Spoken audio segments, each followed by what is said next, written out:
It's official, the stock market is squeezing to the high heavens. I called it out in yesterday's update video, and there were a lot of naysayers, but man oh man, did you see what happened when the market closed today? Officially, trillions and trillions of dollars added to the overall stock market, and man oh man, were the bulls on parade. In this video, I'll be breaking down everything you need to know from today, all the major news as it relates to US, China, Trump, and Xi Jinping, and the trade deal, what it is, what it isn't, but most importantly, I want to break down what to pay attention to tomorrow and for the remainder of the week, because man, oh man, do we have a lot of opportunities brewing, and I don't want any of you watching to miss any of it. Of course, if you enjoy these type of market breakdowns, don't forget to like, subscribe, share it with a friend. I would truly appreciate it. With all that being said, let's look at the bullish utopia.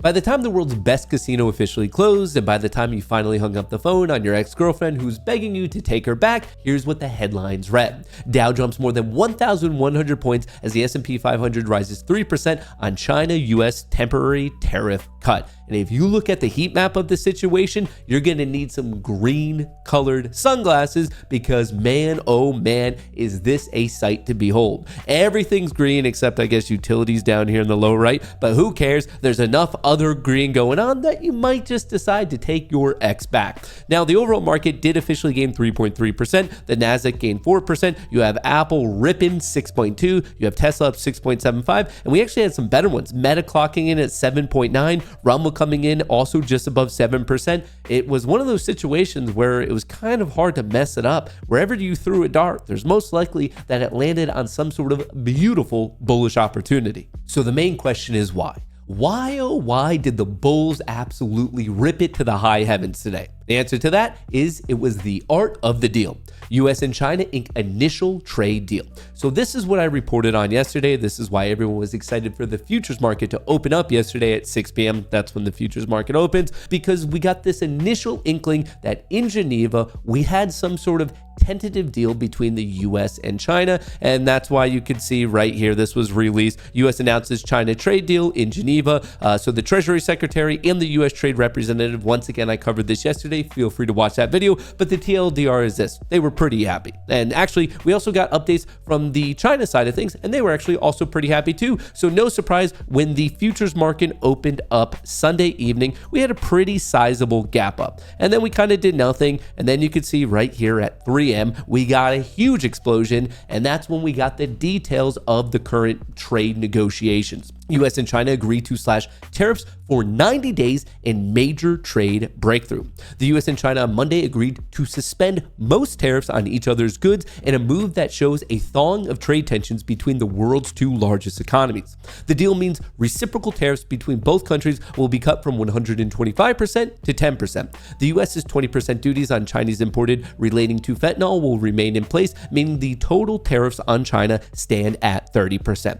So here's what you need to know. As soon as the market heard murmurs of this, they were pretty excited. That was the first gap up. And then we got that giant godlike green candle when we got the details of the actual agreement, and the market's like, hey man, this is actually pretty good. Then when you fast forward to our market open today, we actually got to hear from Trump because he was signing executive orders that relate to the pharma industry, and also RFK was there. Trump signs executive order aimed to lowering drug prices. President directs administration to tie drug prices to US pays to those paid by other countries. For those of you who want a little bit more detail, Trump signs order aiming to cut some US drug prices to match lower ones abroad. And now I don't really want to get caught up in all that legal jargon and whatnot, but here's what you need to know. If another country has the exact same drug that we have and yet they're paying less, well, that's going to be no longer. President Donald Trump revived a controversial policy that aims to slash drug costs by tying the prices of some medicine in the US to the significantly lower ones abroad, as in it would be cheaper for all of us, but not necessarily for the other players.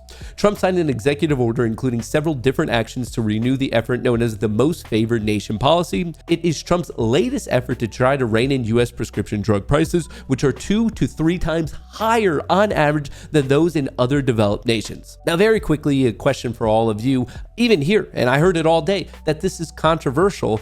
and I don't really get why. I saw that some people were calling it out as price fixing, but in reality, just being an American here, why are we always paying 2 to 3 times more? And I get that generally it's argued, oh, well, it's for R&D, but then why is just the American consumer always the one on the hook paying for R&D for everyone else involved? So a little bit confused, would love to hear your thoughts in a comment below. Anyway, moving on. Last week, we knew that we had a trade update related to the US and UK. Obviously, over the weekend, we had improving talks between the US and China, and then that came to fruition this morning. And now it looks like the EU might be next up. The US has welcomed EU proposals to cooperate on mutual investments and economic security challenges while continuing to provide little clarity on the possible outcomes of trade negotiations between the two sides. As in kind of what we've heard before with China, like we're kind of talking, but kind of not really talking, and then out of nowhere, a deal is struck. So I just wanted to put this on your radar. Obviously, I have no crystal ball of who the next nation's going to be. It could be India, it could be Vietnam, it could be Japan. We know that we've been talking with all those countries, and right now there seems to be a little bit more progress and momentum with the EU.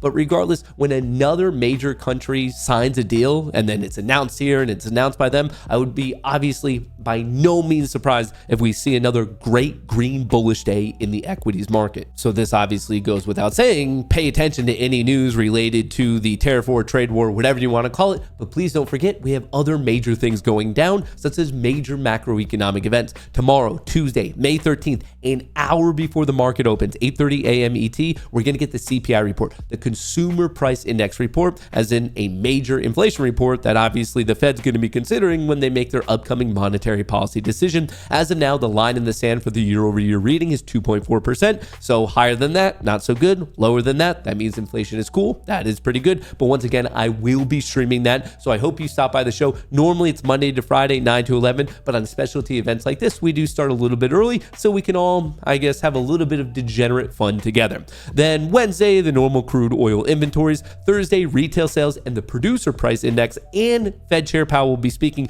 And we also found out today that that's, as of now, once again, a very tentative influx type of a situation. Thursday is allegedly when we're going to have Putin, the president of Russia, speak with Zelensky, the president of Ukraine. So we might get some ceasefire talks. And then on top of that, it's also rumored that we might hear more of our own trade talks by Friday of this week. So pay attention to all of that. Obviously, if we can string together a slew of bullish news, I am looking for this market to continue to pump and pump and pump. So not only did we get a gap up today atop of Friday's close at 5,691, we got a technical breakout above this late March high. And right now, yeah, there's a little bit in the way at 5,860 all the way up to 80 in terms of technical resistance if you scroll back far enough. But in reality, I think a lot of people are eyeing up 5,900. And in fact, I don't just think it, I can see it in the options flow. That's where a lot of the open interest is. We are in a situation where inflation comes in lower tomorrow. Great. That's awesome. If we have a couple earnings coming up and they do well, if we have positive talks between Russia and Ukraine, and also if we have positive talks with us, continuation on China, the EU,